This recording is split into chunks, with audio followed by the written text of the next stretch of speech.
Kataloniya derbisidan oldingi vaziyat. Espanyol muxlislari Barsa tibbiy shtabi o'tirgan mashinaga hujum qilishmoqda. Mana bu yerda Lamin Yamaldan super gol va Espanyol muxlislari tinchlantirilgan vaziyat. Gol esa mana shu tarzda nishonlandi.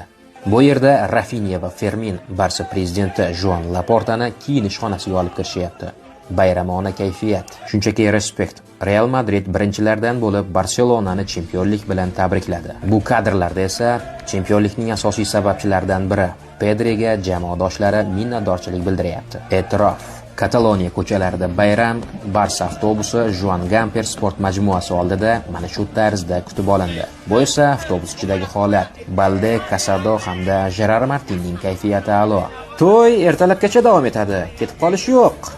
Va nihoyat Barsa futbolchilari muxlislar qarshisida bayram biriga nishonlandi. Bu kadrlarda esa uyga qaytmoqchi bo'layotgan Lamin Yamal va uning haydovchisi Pablo Gavi. Bu orada Lionel Messi sobiq jamoasini g'alaba bilan tabrikladi. Tongi soat 4, ammo Balde avjida. Nima degandim, to'y ertalabgacha davom etadi.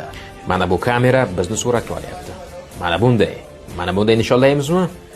Zo'r ishlading. Tarixiy chempionlik. 5-0. Молодец. Tarixiy g'alaba.